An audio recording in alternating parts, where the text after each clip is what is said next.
Welcome to the Billable Mom podcast, led by attorney Cari Rincker, where we discuss working motherhood, but especially geared to professional mothers who are trying to juggle their time.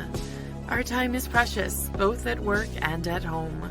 We talk time management and productivity hacks, the struggles of being a working parent, and provide a community where other billable moms are also trying to calm the chaos 6 minutes at a time. Listen to stories of other working moms, but especially lawyer moms, navigate the waters balancing career and the ever-present demands of motherhood.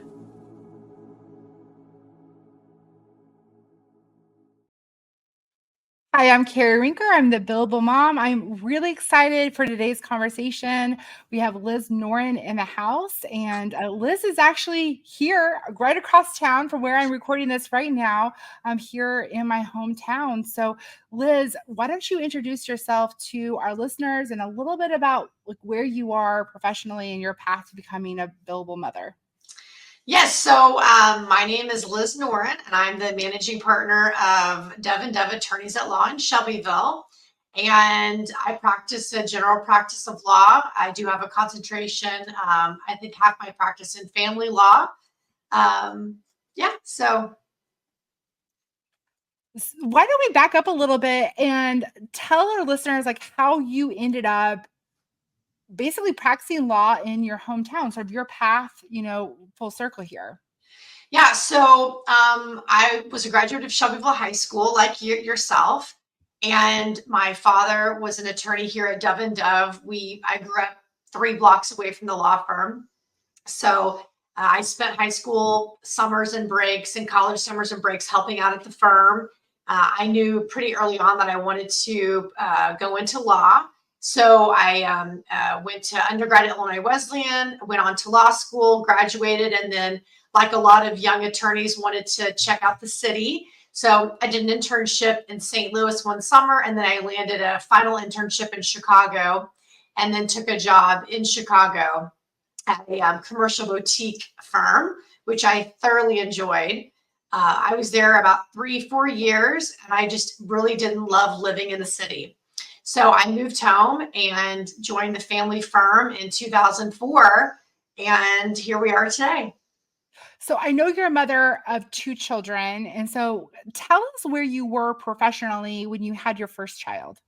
So when I had my first child, professionally, I was, I was 30, or my early 30s. So I'd been out for, almost a decade practicing. I, again, live very close to the firm and next door to my parents, very close with my parents. And I just was still litigating, doing the general practice, doing the grind. And then my first child came, and he's turning 16 this weekend, if you can believe it. I cannot believe it. Time flies. So did you have a maternity leave? Did you think about a maternity leave before you had a baby? How did you navigate all that? So I didn't really have a maternity leave. It's a small firm. In fact, when I had my first son, it was just my father and then his partner, who was kind of working part-time. And we didn't really talk about it. The baby was coming. I was just going to kind of navigate, organically, slowing down a little bit, but still being able to, appear when I needed to. I did have someone that was going to come to the house to help because I knew I wanted to nurse, and I knew I wanted to be able to come back and forth as much as possible. The conclusion is I did a really bum job planning my first maternity leave. And so I did take maybe a couple of weeks off, and then I was just, back and forth between the office, bringing the baby with me. I had a bassinet set up next to my desk. And then if I had court appearances or whatnot, the baby would be with the gal I had at the house, or my mom helped out a lot. So I didn't really have a maternity leave, so to speak, because, again, with a small firm, it wasn't like there was someone that was just going to pick up my caseload. Right. So in hindsight, what would you have done differently? I think differently, I would have planned. I would have had those difficult conversations with your boss / soon-to-be grandfather. I would have done a much better job setting up my calendar so that I was actually able to be out a normal period of time. I don't know if I would have enjoyed a full 6 weeks, because I've always been very involved with the firm and I love practicing law. And so I don't know that I would have been happy like just not practicing at all for 6 weeks, but I definitely would have created better boundaries as it relates to kind of the work-life balance during that period of time. So I can only speak for myself, but I feel like that first transition back to the office for me was really hard. I think mostly because, again, I'm only speaking for myself, but I was working a lot prior to me having children. And then all of a sudden I couldn't work as much as I was. And so it was just a completely different rhythm. So how did you sort of navigate that transition? Yeah. So I think you learn the hard way. So I think that, what I did is just, eventually kind of try to be organized, slow things down a little bit, make sure that, I was doing a lot of work probably after hours or while the baby was sleeping. You just try to be as organized as possible so that, the clients get what they need, but at the same time, you're taking care of what you need at home with the newborn. Yeah. So to fast forward to baby number 2, so where were you there at that point in time, and talk to us about that transition? Yeah, so baby number 2 came when I was 35. So, still litigating, still very, very busy at the office. I did probably a little bit better job navigating that time. I think I definitely marked myself out for like a longer period of time where I wasn't having to be back so quickly. At the office, it was at that point, my dad's partner had passed away. So it was really just me and dad. Mm-hmm. And so, I just think that I probably just did a little bit of a better job, but I still, as I've discussed before, I'm not very good at just like taking a moment. I mean, even when I'm on vacation, I feel like I'm checking into the email in the morning and the evening. I'm handling emergency phone calls. I mean, that's the double-edged sword with regard to a small, firm, is that you can't just like take your days and check out, because there's a team to take care of it for you. And, we're very passionate about our businesses. This is our baby. And we want to make sure that everyone knows that we're accessible, that we care, even when we have these major life changes, whether it's having a baby or going on a vacation, or even when we're sick at home with COVID, right? But that's the difference, in my opinion, between probably a really successful business owner and someone that maybe is not so successful. When you're physically there and present and available, your clients know that, they appreciate that, and they come to you and they come back to you. Yeah, absolutely. So Liz, from our previous conversations, it's my understanding that your second-born child is disabled. And I know that comes with additional challenges. Do you want to talk a little bit more about that? Absolutely. So Benjamin was born with a migrational brain defect, and what comes along with that is epilepsy, learning disabilities, things of that nature. And anyone that has had a child with any kind of a disability, you just have to wrap your head around something that you never anticipated would be part of your life. So I've been so blessed to have my in-laws close by, again, living next door to my mom and dad. And so, it's just a whole nother world out there. And so many times too, I think when people are faced with disabilities, with family members, it's such a challenge sometimes. And you have these mornings, if Ben has a seizure, like that kind of sets the tone. Or if there's an issue, if there's a meltdown, or there's a problem at school, and so for me, I have great faith that, God has his hands on this, and everything, is the way it's supposed to be. And that has given me this amazing ability to better prioritize what's important in life. And so I think, Benjamin has been such a blessing to everyone that he meets for so many different ways. But one of the best things that has happened in my relationship with Benjamin is that it really makes me focus on what's important in life at the end of the day. And so, it's just a lot, and it's also helped in my practice. I mean, the 504 plan, the IEPs, the medication with regard to, the type of things, diagnoses that he has. So I many times have actually found myself helping school my judges about, this is the psychotropic medication that addresses this issue. Here are the side effects. And, here's how important it is that it's taken the same time every day with the same dose. And when you're dealing with those, parenting issues in those kind of situations, or with regard to, like I said, the IEPs and how you handle those meetings and what is available to these students under Illinois law and the school code. So, it's a blessing all around. But like I said, primarily, honestly, it's just helped me really focus on what's important in life. So what advice would you give to our listeners, our working parent on this listening that maybe has a disabled child who is sort of struggling with just like all the things and the responsibilities right now? Yeah, I mean, honestly, you just have to lean in on the family, on your friends. Because at the end of the day, some of my friends are as close to me as family members. But sometimes you have to, and again, we are very organized, type A, in control. Everything's going to be fine. But sometimes it's not. And so it's okay to take a minute and say, you know what? I'm waving my white flag. I need help in this moment. So I'm so blessed with my staff here. Everybody knows at the end of the day, sometimes it's okay to not have it all together and just to say, I need help.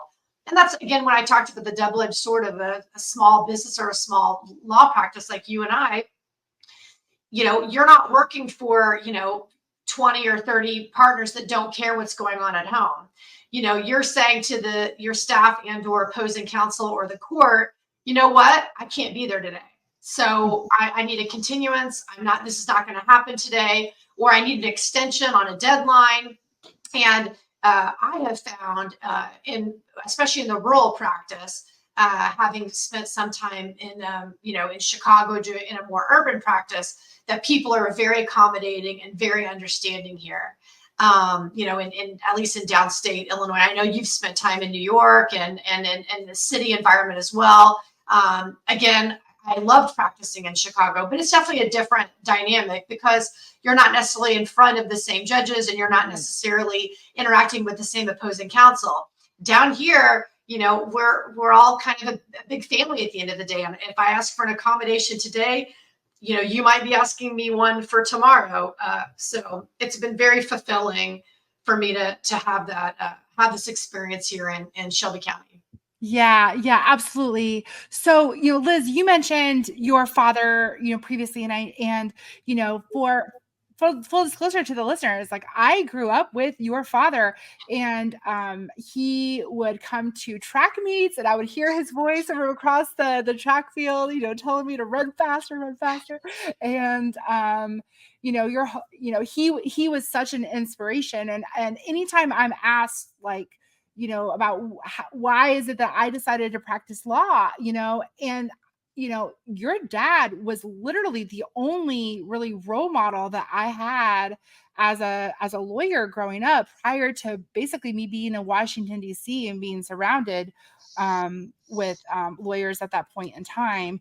And I know that your father has passed. And so if you feel comfortable, do you want to talk a little bit about sort of that tragedy and navigating that? Because at that point in time, he was running the firm. You were his associate, I believe. And your whole world just sort of flipped upside down. Yeah, that's definitely a fair way to summarize it. He passed like 2 weeks before Benjamin's first birthday in a tragic car accident while he was on vacation with my mom. And again, you just never can be ready for something like that. He was the managing partner of the firm. It was just the two of us. And, it took a minute. I was really, really, pondering like what my path is supposed to be. And so, I just, once again, I leaned in, I dug in. We had fantastic staff. I had tons of family support. The clients were amazing. And everybody gave me the time I needed to just take a breath. My uncle David Eberspacher, my dad's brother, was practicing in Coles County at the time. He came here and he was amazing, just kind of going through all the files with me and deciding, what we could keep and what we should do. And then honestly, it just organically settled and everything just went okay. Everyone was so accommodating, the judges, the attorneys. And I just had to, again, take a moment to say, you know what, I don't have this. I need help. And, when I called Uncle David, and again, the staff was fantastic. I had other attorneys that came in to help me with handling files. And we were able to navigate. And that was back in, 2012. And so here we are, what is it, almost 14 years later, unbelievably. And it feels like it was yesterday, but, we're just doing the best that we can. Dove & Dove has been around for over, a century. It's a fantastic firm. And I'm so blessed to continue, the charge of Dove & Dove and how important it is for us to give the best legal service available in the circuit to our clients. And we just have a fantastic relationship with all of our past, present, and future. And it's just, it's a very rewarding practice. And so I miss him so much, but he taught me well, and he was a great mentor to me as well. And I just am very thankful that I've been given the opportunity to continue this longstanding tradition of providing that legal service through Dove & Dove. Yeah, he was a fantastic attorney. And, listen, Liz, I know that whenever you and I talked previously, that this running the law practice was not in your 5-year plan when you moved to Shelbyville. And, I had the luxury of thinking about, like, do I want to be a business owner? Do I want to open my own law practice for a long time? You were just thrown into it. Yes. So how was that adjustment while having basically 2 toddlers at home? Yeah. So, I thought about a minute if this is really what I wanted to do. I prayed hard about it, and I had very tough conversations with family. Because you're right. The 5-year plan was for me to work with my dad. We were going to be partners, and he was very active in the practice. And it was never that I was going to have my own firm. That was not anything that I ever even thought about. And so, you just have to, again, have those deep conversations and then just make the best decision you can based upon the circumstances that exist at the time. But I had 4 staff that I just, I wanted to make sure they were continue to be employed. And like I said, we had a number of clients that, were just, so supportive of, whatever I needed so they could remain clients of the firm. And so I felt a responsibility to carry on the family firm and to do what I needed to do to be able to continue servicing the clients. And I don't regret it. We have those days, all of us, billable moms, whether you are in a law firm or you're a small business owner, where you wonder, is it really worth it? This is so much. This is so stressful. This incident happens, this maybe uncomfortable interaction, whether it's with a client or, whatever. But you just have to, again, as long as you're just honest and try to do the best job you can based upon what you've been faced with, you have to have faith that things are going to be okay. And so far, everything is okay. So resilience is the word that really strikes me when I think of you a lot, because you have really have done such a phenomenal job through these various challenging chapters, and one of which is your husband had an accident as well, and he's doing very good now. But why don't you talk to us about like where you were as a working parent when you were navigating Jeff's incident?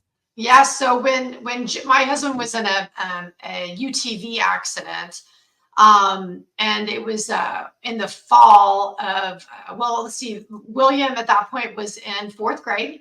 And so Ben would have been in 1st grade. And, my dad had passed. And so I was still, only a couple years outside of that. And he had a brain injury, and he lost his memory for about 3 months. And then we had to move to a rehab facility in Chicago, Shirley Ryan. And I did that with the help of my mom and Jeff's mom, because we just took turns training it to Chicago and then taking care of the kids. But the outpouring of support from my opposing counsel is what I remember during that period of time, because everything just had to just kind of be on hold. And everyone was amazing. The opposing counsel, they didn't ask any questions. I had judges and attorneys calling me while I was at we were at Springfield Memorial, then we went to St. Louis, then we went to Chicago, and they would call just to check on me. And so I developed some very important relationships with attorneys throughout Coles County, Effingham County, and otherwise, through that process, that just the outpouring of support. So yeah, we got through that. Again, everybody has their drama, but it seems like I get quite a bit thrown my way. But again, for me, it was just my faith. It was, this is okay. We'll get through this one day at a time. I'm that person where, no matter what you throw at me, I'm going to keep navigating and I'm going to get through it. I'm not going to ever be that person that says, woe is me. We're just going to keep pushing along and getting to the other side of it. So Jeff's great. He, he does have a traumatic brain injury, but he's able to go back to work. He works for the city of Shelbyville, running their park. And, he loves his job. He could have, maybe done something different with regard to disability. He didn't want to do that. He wanted to get back to work. And that, that's one of the reasons I love him so much. I mean, he and I both have very strong work ethic, and we love our community, and we always want to give back. And, so yeah, our little family is just, we're doing fine, but it was a lot. Yeah, that's awesome. And I, obviously offering like phenomenal legal services throughout all of those different, challenges. Liz, we're going to take a quick break and hear from our sponsor, but when we get back, I want to talk time efficiency hacks, because I know you've got them. Got it. This episode of the Billable Mom podcast is brought to you by Rincker Law PLLC, focusing in food, farm, and family. When I'm not a mother juggling two littles, I'm the principal attorney of Rincker Law, where we believe that strong communities have both strong families and a food, fiber, and agriculture system. At Rincker Law, not only do we do family and matrimonial law, but we also work with entrepreneurs and agriculture producers on business, estate, and succession planning. We are a client-focused, results-driven law practice. At Rincker Law, we also support other billable moms, not only here in the workplace at Rincker Law, but also with clients, helping them live their dreams both in business and at home. For more information, visit us at www.rinkerlaw.com. Cari Rincker, Rincker Law, Food, Farm, and Family. All right, so Liz, I feel like being a working parent has shown me how precious time is, especially at the office. I feel like I need to make the most out of every hour that I have. And so talk to me about sort of your tips and tricks in that regard. Yeah, so I'm very checklist oriented. I always have a list going, whether it's a grocery list, a to-do list for the day. So I think that for me, at least, that's critical to the organization of running the firm and the family and my own life. But I also prioritize my health. So, I am a runner. And so, getting my run in every day is on the list, and actually just keeps me tasked. I need to get this done by this time, and then I've got to get that jog in, and then the dinner's planned and prepped. And so just being organized about it and having in my mind, how I'm going to handle things, it keeps me definitely, efficient. But I got to give a shout out to Quick Scribe Dictation, because I have that dictaphone with me in the car, at home, at the office, and being able to dictate my thoughts of what needs to be done, etc., is just imperative to being organized and making sure that nothing is missed. And then, of course, just having fantastic staff. I mean, I've been so blessed to have the staff that I have here. I've had my administrative assistant, Deanna Yantis, has been with me for, 20 years. And then the people that I've hired here, they're actually friends. Brittany Hardy is my assistant. She's one of my best friends. I have Beth Logue, who I grew up with. We went to church together. I have Jeanette Reed, who's been with us now for at least 4 or 5 years, who came over from Christian County. And so we're a family. We text each other. We wish each other a happy birthday. We like to go on vacation together. And I think that's critical to the success of a firm, because we're all so invested, not only in the firm's success, but in each other's success. And I care a great deal about the girls and their families and having family time. We prioritize that here. In fact, we changed the hours of the firm to close at 4 p.m. Years ago. And the firm used to be open Saturday mornings in the day. You might remember that growing up here. Dove and Dove was open from 9 to noon every Saturday. Well, I eliminated that pretty quick after my first child. And then now in the summer, where we close at noon on Fridays, so the girls can be with their kids and their grandkids over summer break.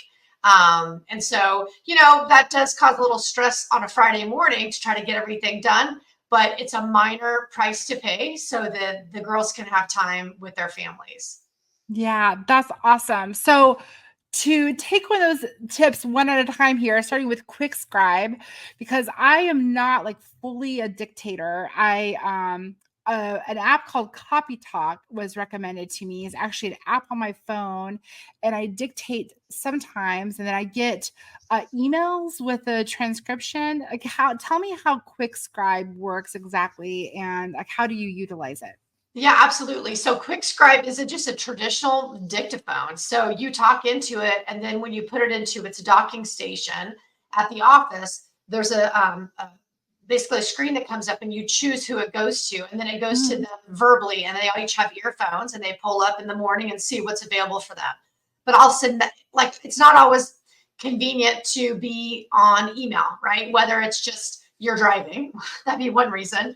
But when I go home, sometimes it's, if I'm sitting in bed, I don't want to be texting. It's easier, or emailing. It's easier just to dictate and say, okay, listen, I don't want to forget on Monday. You need to, get back with me on this or that. Or I got a phone call from a frantic client Saturday night. This is happening. See me on, Monday as it relates to an emergency motion. So I love dictation just because, and the dictaphone with Quick Scribe, you can actually dictate to one person, for instance, and then just choose a different folder. So then when you put in your docking station, you can send, oh, that one goes to this person, that one goes to that person. So for me, it's just a very efficient way to communicate with your staff when you're off hours. I also like dictaphone because sometimes when the girls are overwhelmed and I'm like, oh, I can tell everybody's got so much going on right now. See, if you send that one more email, it's just like, oh, that's too much. So I'll dictate my thoughts and then hold it. And then when I know things have slowed down a bit, then I'll send it on to them. Yeah, that's a good suggestion, because I feel like when I finally get caught up, like everybody else around me is completely buried. So it's like just like a tug of war. 100%. So to shift gears, because I know like you have loyal staff that have been with you, and I have made some great hires along my career, and I have made some not so great hires. So tell me how you find good people, the right people. Well, I definitely have not always had the right people, that's for sure. But I think that at the end of the day, especially where I sit right now, I think you have to do a deep dive as it relates to someone's morals, their character, their work ethic, and then make that decision. Because, as you and I have talked about, when you meet someone or you look at their resume or their prior work history, that doesn't necessarily take you to that second level of, is this the person I want to work with? We spend more time with the people in our office than we do with the people that we love. I mean, we're here all day, sometimes weekends, and they're the people that, are critical to our financial survival, not only for the success of our business, but being able to, earn income to support our lifestyle. Right. And so for me, you just have to do that deep dive. The times that the people that have worked here at Dove and Dove that hasn't panned out, it's really about just the fact that we're just not on the same page as it relates to, our goals, whether they be lifetime goals, professional goals, et cetera, and our approach to, to the practice. So that's my advice. So I think it was in the book E-Myth Attorney, but the advice that was given in that book was basically just hire good people that with the ability to learn, and you can teach them everything that they need to know. I have found that is easier said than done. It's not so easy to always teach people all the things. And so what are sort of your tips on sort of managing an efficient team? Yeah. So, and again, you and I have chatted about this. 3 of my 4 girls here came on board with 0 legal experience, 0.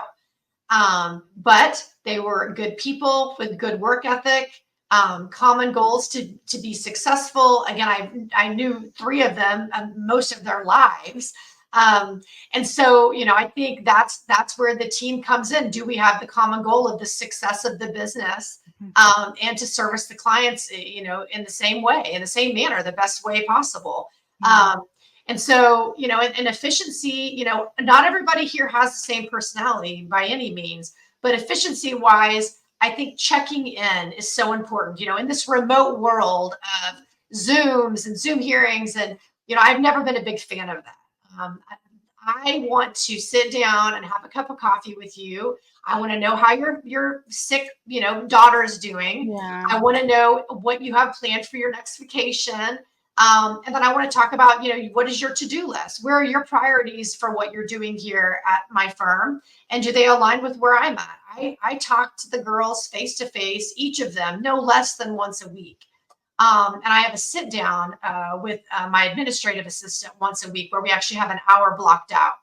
I don't always give her the whole hour because sometimes I'm double booked in case she sees this. She's like, I don't get my full hour. But I think that face-to-face time is critical, not only to continue to make sure that relationship is healthy, but also that to, again, be on the same page efficiency-wise. It's where are we at? What have you got? There's more times than I can count. My girls will tell you during these meetings, I say, okay, give me this and give me that, take that off your list. Because I can tell your list is too long and I want to make sure that we have the common goal of getting the work done. But I do that all the time where I say, okay, give that to me. Let me do that so that we can work as a team going forward. I don't care if I'm drafting a notice of hearing or a financial affidavit. I will do whatever is necessary to make sure the client's work gets done. Yeah. So to shift gears, this is something that I struggle a lot with, is the separation with work and life. And we are recording this podcast on a Friday, and I am already starting to get stressed out about the weekend because I'm already starting to think about, like, I've got a deposition next week I have to prep for. I have an emergency hearing I have to prep for. And like, oh my gosh, I need to get back to this client about her prenup. And it's my weekend. I need to be spending it with my children. And like, how do you navigate those stresses with work? Well, first of all, please know we are both in the same boat, but it is not a sinking ship. So, for me, again, it's all about priorities. I will sit down here when we're finished because, again, my office is very quiet now because everyone's gone. And I will sit and I will go through what I have to do next week. And I will say, okay, what has to be addressed this weekend? And I will take home probably, 1 or 2 files with me. And then, on a Saturday evening or, while I'm waiting for my kids to get dressed for church, I'll do those things. And so, that's just important. And then just doing a couple things like that makes things so much easier when we arrive on Monday morning. And, Friday afternoon is going to be good for me to reach out to my opposing counsel for cases I have next week, confirming we're on board at the same page. See if I've got one right now. I'm going to call when I'm done here about a settlement that we can hopefully reach before a contested hearing. And so I think it's just about, unfortunately, it's our business. So you're going to, in my mind, to be successful, you're going to have to take some of it home, Cari, but wait till those kids go to bed before you pull that file out. Yeah. Well, so you are very communicative. You're very responsive on email. And then one of the things that I also took home whenever we had talked earlier in the week was that when you go home at night, you put your phone away, face down. I do feel like you keep it in a container, right? Like, this is I'm fully here right now as a parent, and then I'm going to fully be a lawyer. I mean, am I mistaken on that? Well, you are, but again, in case my husband or my kids see this, I'm not always successful, but there is phone downtime for sure. And again, I've got 2 teenagers, both of which have phones. I have a husband, who has a phone. And so you have to hold each other accountable. You're not quite there yet with your 2, but you'll get there.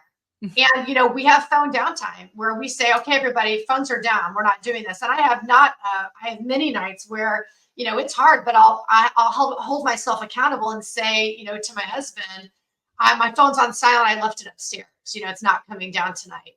But as you know, though, especially in our practice, there are emergencies that come up. And so my clients know my cell phone is on my business card. Not very many attorneys do that. But one of the things about hiring me and working with me is that my client needs to know, if you have an emergency, I want you to contact me. Now, I've had some clients who are contacting me after hours. It's not an emergency. And I'll say to them, listen, I don't think this is an emergency. If you want me right now, if you want my advice, if you want, for me to, log in my lawyer time, I will. But I really think this can probably wait till next week. And then they'll be gracious and say, you're right. Or they'll say, you know what, I do want you to log into your lawyer time. I need you to talk to me about this. And I'll make myself available. But many times too, I tell clients, just text me. And then when it's convenient, I'll get back to you. So you just have to, I'm not great at this, right? I'll be navigating this till the day I retire. But you have to try to, again, set those boundaries. But at the same time, I think the reason that we are so successful here, and I feel that I'm a successful attorney, is because my clients know I'm there for them. When they come to us, they are going through the worst time in their lives. And, sometimes we wear that counselor hat. And sometimes it's like, there's no one else they can talk to about this. I am that person that they have to talk to. And I get that. And I respect that. But again, you do have to set boundaries as it relates to, like you said, the balance, right? The fight to balance it all is hard. Yeah, I struggle with the cell phone thing. I actually give my cell phone to all my clients. It's actually in my retainer. Yeah. And I say that you can contact me if there's ever an emergency. And, I'll be driving down the road. I'll call them from the cell and then they'll have it. And then all of a sudden I'll get like all these text messages. And I'm like, oh, please, can you just, I know. I just try to be honest with the client. I mean, attorneys, we're not inexpensive, especially the ones like us that are like readily available 24/7. So I just try to make sure the client knows, listen, I want to make sure we're using your retainer wisely. I want to make sure that you understand that this could be expensive. And so sometimes they're like, oh, you know what? Never mind. I want to wait. Or they'll say, I don't care. Just please be there for me. And then I will. So to close, I know you suggested QuickScribe before, but are there any other software or other products that you would recommend for working mothers and trying to get for law firms, the family law software is awesome. I don't know if you have that, but you're able to, of course, navigate child support maintenance formulas. It does spreadsheets. So if you're a lawyer with a small business, it's a really neat way, that family law software, for you to get some neat demonstrative exhibits for not very much. Yeah, I never really thought about using family law software for your like balance sheets, like asset and debt sheets. Yeah, I haven't used it for that. I probably should though. Yeah, they do. And again, it's got so much more bells and whistles available to it than what I use it for. But I do love family law software. I mean, the good old Outlook, what we do without that. And then with regard to the calendaring with family, because of course Outlook calendaring is Office, but Outlook calendaring with family it's called Family Wall. It's a free app. And so you download it and then you invite your family members and then you put their personal, whatever's going on, whether it's doctor's appointments, basketball games, because I am, of course, the president of my household. And so they're always looking to be saying, so what do we have going on this week? So now that everybody has their own phone, it's nice for me to say, pull up your app and it's all right there. So I'm not very good at updating it the way that I should with changes. This is going to make me be motivated to do that. And then I know that when we talked this week that you also like Practice Master for your law practice. That's right. Yeah, Practice Master is our billing software. It's wonderful. Before, in the olden days, the clients would not get monthly invoices. They would get kind of intermittent invoices. And sometimes it was months into their case. And then they would have like sticker shock about, where they were at. So I did this and I made this major investment for the client. Because every single month there's automatic generated invoices, and they see the date, the work that was done, and the fee. So there's no sticker shock. Everybody knows every month exactly what's being done on their file, where they're at with regard to retainer. And it was a major learning curve, but it was my idea shortly after Dad passed that it was worth the time and the effort and the expense to get this done, so that all the clients could be, kept very aware as to the status of their files. Yeah, that's awesome. Liz, where can our listeners find you if they're interested in following up? So as you mentioned, I'm 2 blocks from you, but I'm Dove and Dove Attorneys at Law. We're at 151 South Morgan in Shelbyville. We practice all over Central Illinois, primarily the 4th, 5th, and 6th circuits. It's a general practice. I don't do much med mal, but I have a firm that I work with on those cases. Otherwise, we practice all kinds of whatever legal issue comes into your life. And so we are welcoming new clients. I do have an associate that's working here. His name is Joe Strader. And so he just graduated and started this fall, and he's doing fantastic. He just won his first appeal. So I'm very excited for him. But we'd love to meet you. We'd love to, help out if anybody has anything going on. I love my mediations. I'm a licensed mediator, as you are as well. We love that. And of course, I also am one of 3 collaborative trained attorneys in the 4th Circuit, you being one, and then of course Twyla Orr. So that's always exciting to talk about collaborative law and settling the case in a less contentious manner. So I just want to thank you for a minute, Cari, before you close, because it is empowering for women to support women. In our practice, especially with regard to being a litigator, which we both are, it's unfortunate that other female practitioners do not approach relationships the way that we do. So I appreciate your friendship, and I appreciate you having me on your podcast, because empowering women, especially in the legal industry, is something that needs more focus. Thank you, Liz. I so appreciate that. All right. Well, that's a wrap. Until next time. Thanks, Cari. Thank you for listening to another episode of The Billable Mom. At The Billable Mom, we don't pretend to have the answers, but instead have all the questions. Please find us on social media and join the conversation at The Billable Mom on Instagram, Facebook, Twitter X, Pinterest, and YouTube. We also have a Facebook group where like-minded billable moms find solidarity and provide a resource to one another. You can learn more about The Billable Mom and our picks for juggling work and motherhood at www.thebillablemom.com. You can also connect with Cari Rincker directly on social media at Cari Rincker. Until next time, let's calm the chaos 6 minutes at a time.